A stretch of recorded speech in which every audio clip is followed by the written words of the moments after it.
Hiya, folks. Don could not be on this intro. He recently embarked on a perilous quest to Panama to find the one and only pinball machine in the entire country, and then to set the high score on it. Hopefully he survives.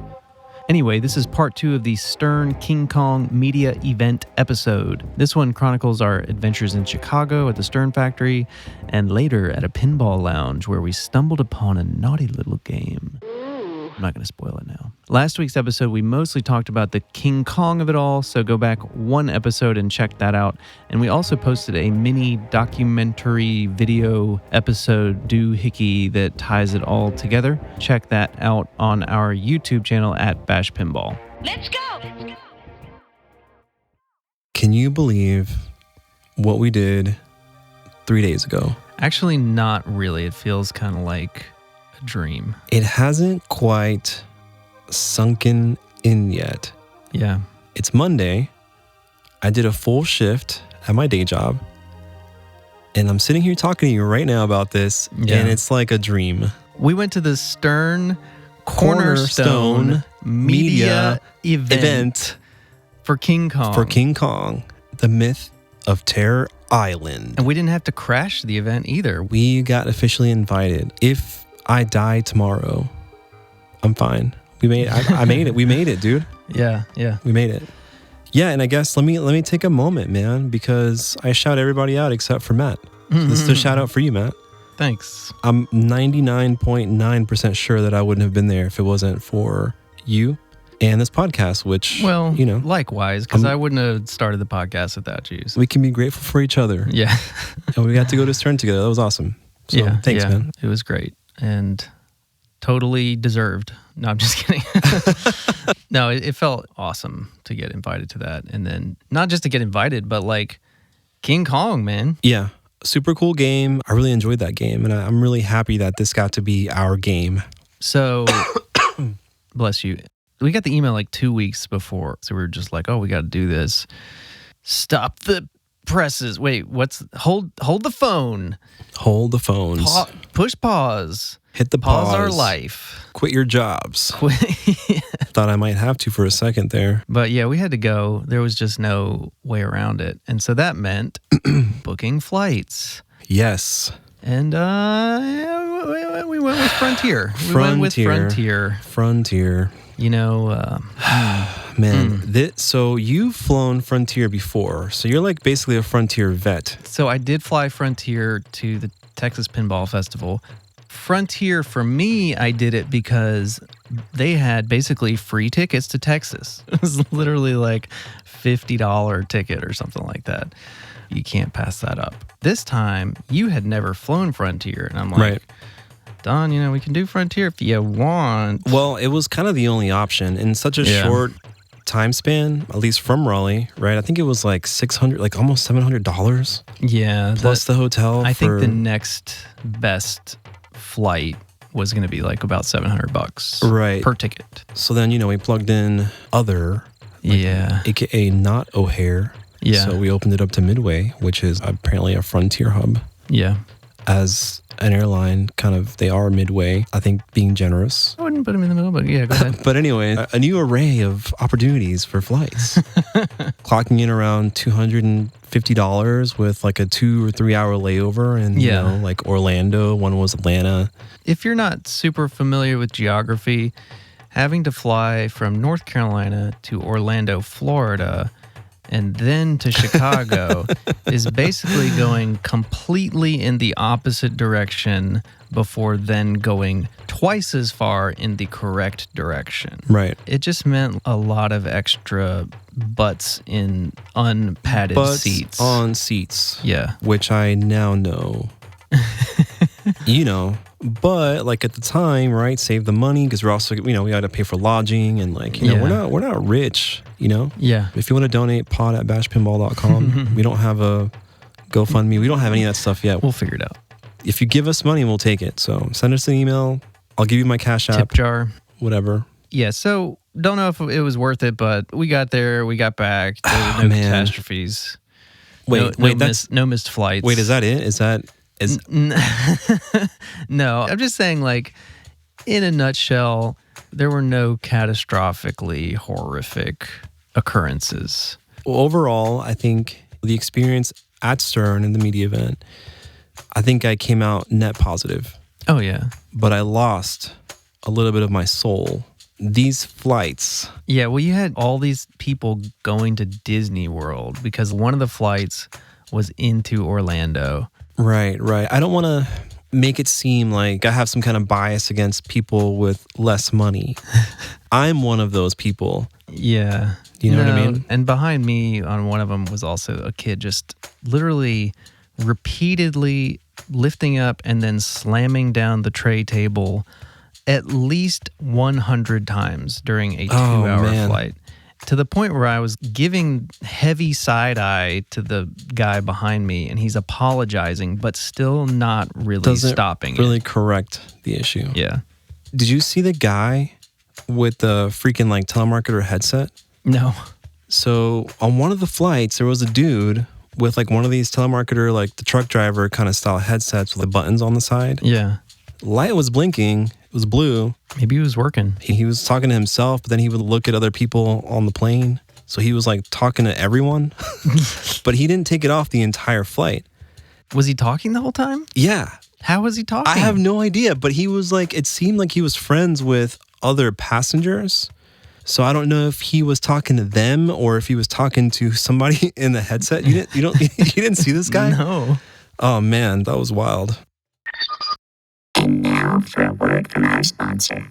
There's a difference when you're flying. Where are we going today? I'm going to Grandma's house. With someone who shows how much they care. I'm not going to go anywhere without you. A smile, a tone of voice, and the willingness to try. When you love to fly, it shows. Delta, we love to fly, and the feeling grows. That's my new friend. Love to fly, and it shows. And now, back to the show.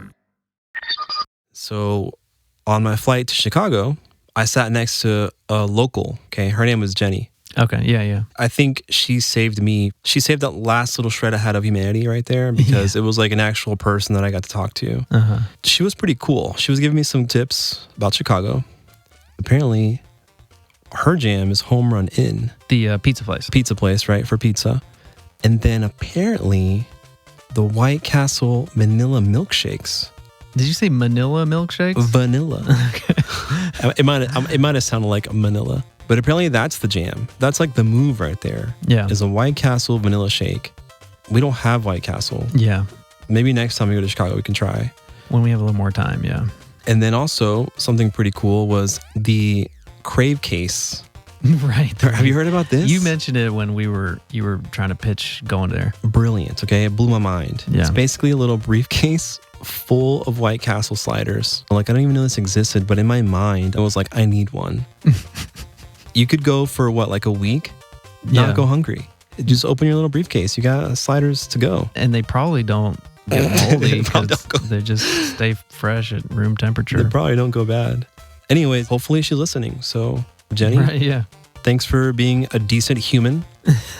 Salvaging 1/4 of your frontier experience. Oh, yeah. And she offered me some baby carrots, which is pretty nice, too. Oh, lovely. I guess to circle back around and tie this into the story about the captain, she was going to use the bathroom. They sent her back to her seat, and she's like, have you ever seen the bathrooms being blocked? And the captain walking around, I was like, no. And I started to notice the front was blocked. Yeah. Like the little food cart was blocking the aisle, right? The back also. So if you were like a passenger, you couldn't go to any bathroom for a moment. And she was like, that's kind of weird. And I was like, yeah, I mean, it's kind of sketchy. Like the captain's checking out the back. And we were like, what's going on? Like, is this some kind of like bomb? Like the first thing that comes to mind is like bomb. I never thought bomb once. Well, good for you, but for like a moment I was terrified. So anyways, the captain leaves, thumbs up, everything's fine. He freaking dropped the bomb in that toilet, dude, because she went immediately afterwards. And I was like, wait a second. Did he take a dump? And she goes, yes. Pilots dropping bombs. Dude, brilliant. He doesn't have to deal with it in the front. He just goes to the back, where all of us trash people are anyways. You know what I think it is? You know what we think it is? He just doesn't want anybody dropping a deuce in the front bathroom. He doesn't want anyone using the front bathroom personally. And also, he gets some sick satisfaction out of dumping on all the trash people he has to fly around all day. And I bet you every single flight, he takes at least one dump. I heard it in his voice, dude. I heard it in his voice when he said, "Thank you for flying Frontier." It was like, I knew he knew what he did. Yeah, it's all the captain. That makes sense. He's Think like about a it. sadistic. What else do you have to live for? It's your moment of joy. I would consider doing something like that. And I'm a decent human being.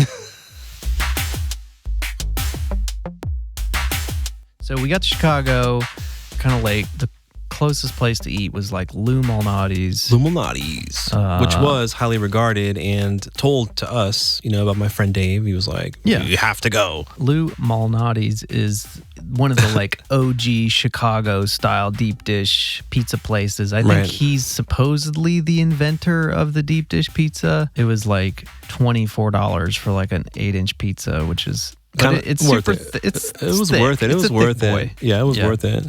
Yeah, so, you know, we stayed, like a mile?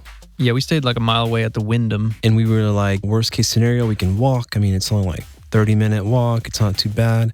But it is like 30 Walmart parking lots Yeah. you'd have to walk. Luckily, Don won. I'm Don too, I guess. He's older than me. That's the only reason. Yeah. From Don's Pinball Podcast, offered us a ride, which is awesome. And so him and George Gomez picked us up. I hadn't met George Gomez before until Me either. that day. So it was really cool to see both of them. And thanks, man. Thanks for the ride. And it was cool to hang out for a little bit. It was obviously kind of quick and tons of people. And we got to see the way he lives. We went up to his hotel room and he had this cool literature. And He had just gotten off the Barrels of Fun Dune launch. Right. His whole, like, you know, recording rig up there. It was sick setup, dude. Yeah, he's lucky enough to not have to fly Frontier to get there.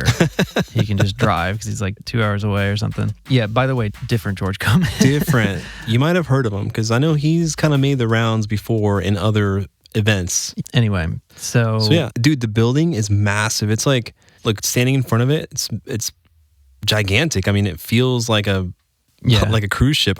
Dude, I don't know. It's massive. I think they said it was 160,000 square feet or something like that. I have no idea, man. We found the giant life size.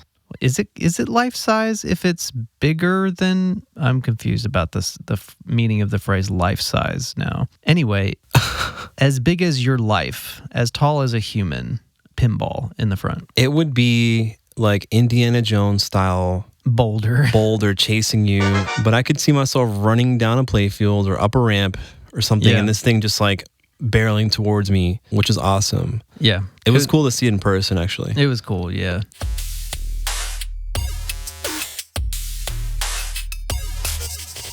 Once we got in there, we signed in, made our little name tags and stuff. They kind of wrangled everybody. Yep.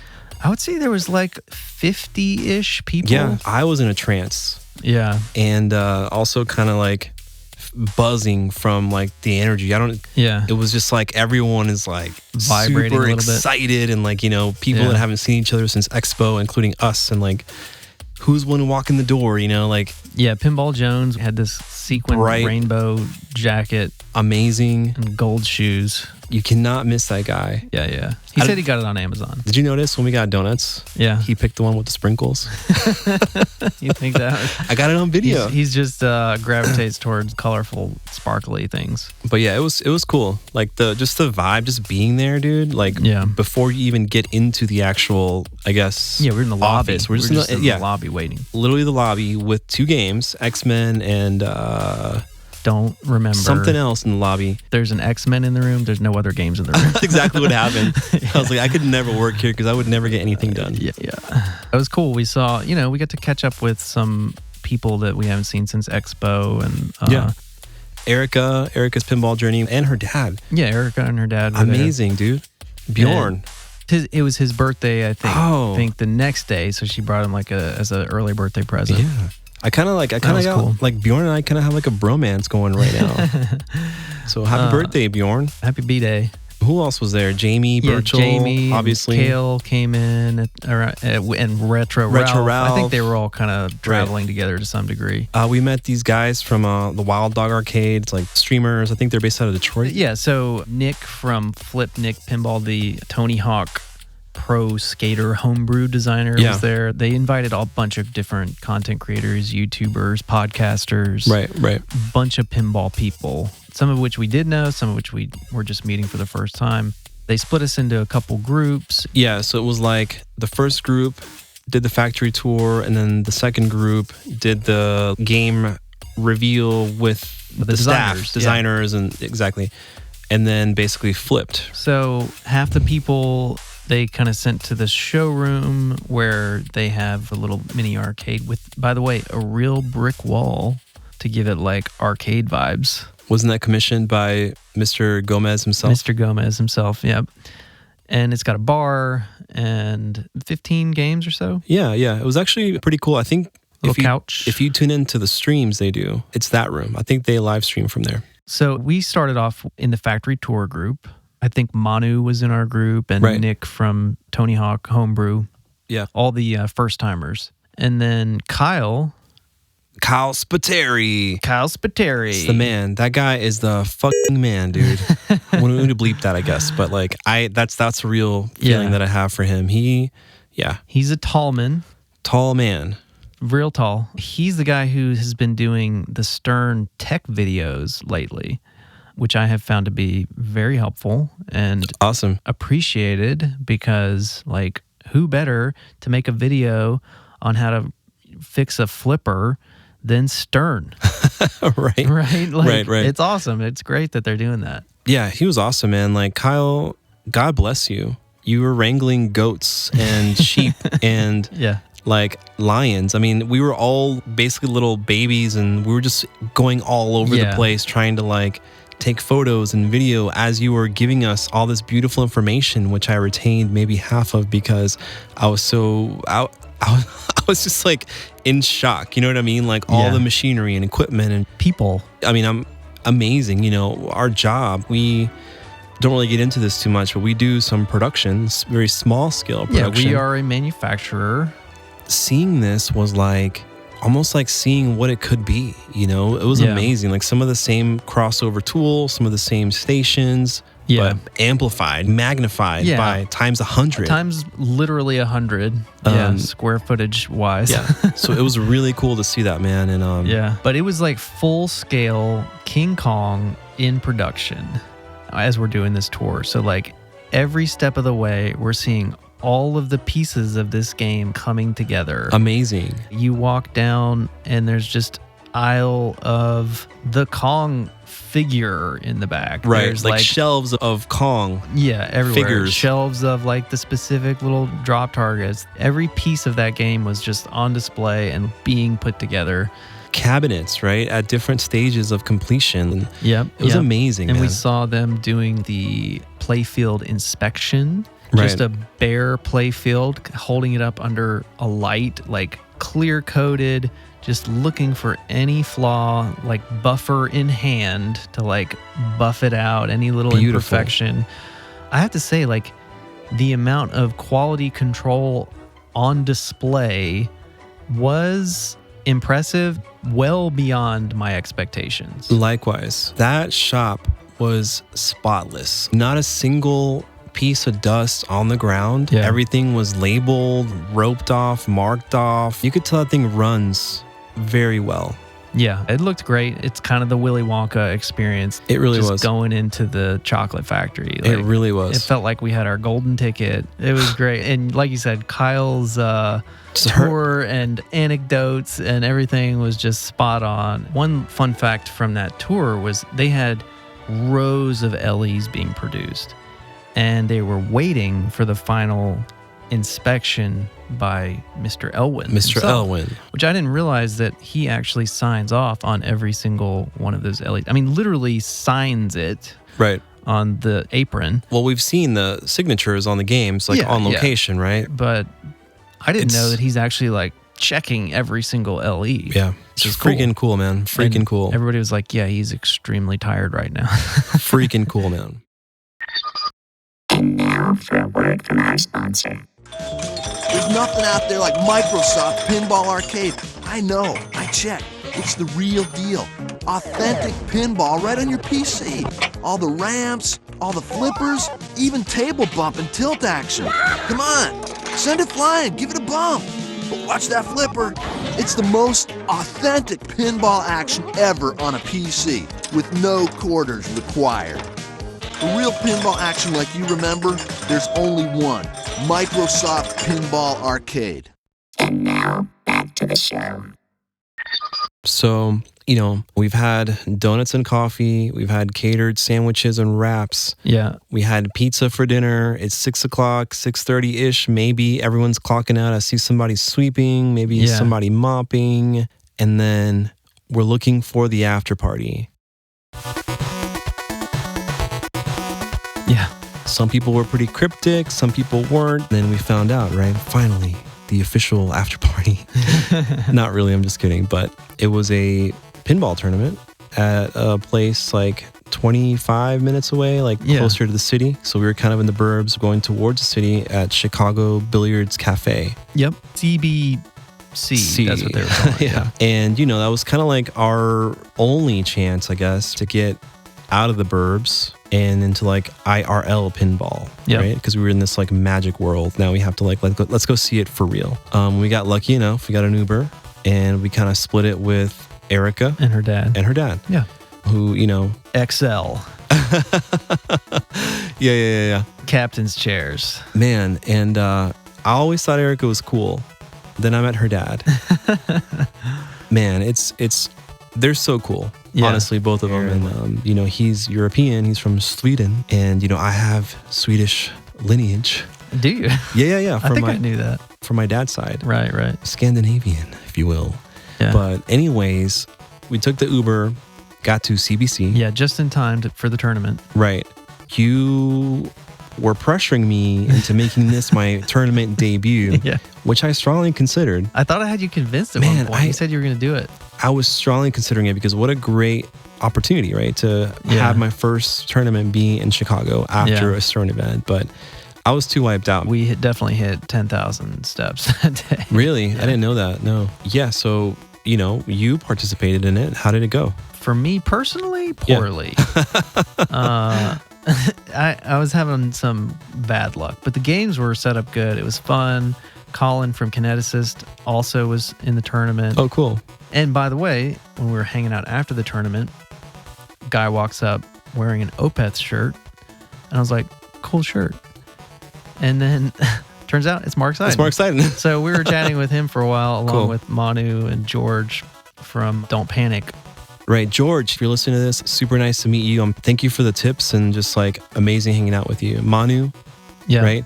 Dude, you're my boy now. I don't know if you feel the same way about me, but he's doing really cool stuff. From Mystery Pinball Theater 3000. Definitely need to check him out. Yeah, he's got an incredible stream. An amazing stream. He's got all these crazy effects and he's got this AI assistant, which I don't even know if it's real. We also hung out with Doug from Cool Toy. Yeah. Doug was really cool too, man. And he released a video pretty much immediately, which amazing, dude. Mad props. You put that thing out before we even went to bed. Yeah. Great video, by the way. I actually ended up watching it. Yeah. Was there any shots of him? Did you see it? Yeah. And I knew you shot those because they were a little shaky. I was funny. I bet Matt shot that because I remember you asking him if he wanted any footage of him playing. Yeah, I was like, I know how to hold a camera. That's really funny, generally. man. But I had so much caffeine. That's really funny, man. Shout out to the real black Seth Rogen, aka Tyler Jerome White. Yeah. Also, one of the big things for me, not to I don't want to get too far into this, but diversity in pinball. Yeah. Right? Just culture and other people all over the world, right? Different skin colors, accents, languages. He had a shirt on that said Pinball is for everyone. And I kind of want that shirt. And I kind of wish that we made that shirt. Yeah. So another guy that we hung out with was Matt Rowbottom. Oh, right. Tournament player. Yeah. He was there to explain the rules. He is the reason. Very helpful. I happened to tag on when he was explained to Bjorn, Erica's dad, basically how to play the game. Yeah. And immediately I started doing better. Thanks, Matt Rowbottom. Yeah, that was very helpful. My dream came true. We found a Bad Girls.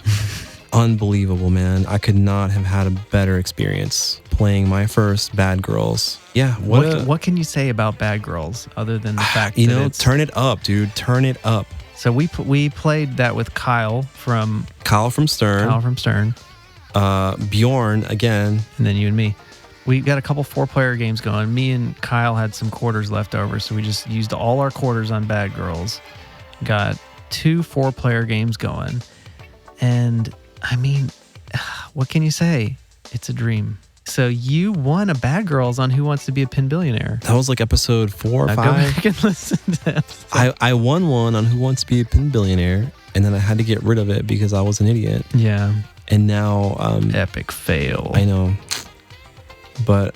You didn't appreciate it because you were like, oh, Gottlieb. Oh, it's all Gottlieb games. Well, I've grown as a person and as a pinballer. And I've learned from my mistakes. This was a nice full circle moment. Yeah. Where I could close the Bad Girls chapter. I found closure. Played with some of my favorite people in Chicago after one of my favorite days. There's still one more chapter. Maybe one day. The one where we get a Bad Girls. Right. And put it next to Diamond Lady. Or a Diamond Lady. We need both. We'll take both. Thematically speaking, the 2 best Gottlieb games. What a great way to close an amazing day. Bad Girls Multi-Ball. Don't even bother. Oh, man. I guess the last thing, just want to give a shout out to everyone at CERN and just give you guys a personal thank you. Zach Sharp, George Gomez, obviously, Dwight Sullivan, who we met. Mr. Danger, we ran into half a Jack dozen Danger, times. who was like dangerously strolling around. Yeah. Gary Stern, who was also just like swiftly and secretly like showing up everywhere. Yeah, because he wanted some of those sandwiches. I know. Pizza. I know. Thanks for hanging out. We got a bunch of stuff in the works. The Texas Pinball Festival episodes will be coming out soon. Better late than never, I figure. We'll be streaming on Twitch at Bash Pinball, and we'll be officially starting season 2 of the podcast. Find us on Instagram, and if you got the guts, email us at pod@bashpinball.com. You won't.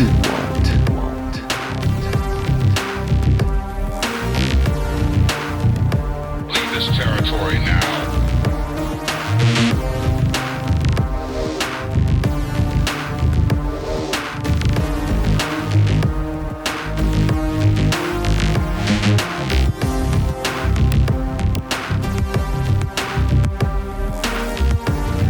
Return to your home.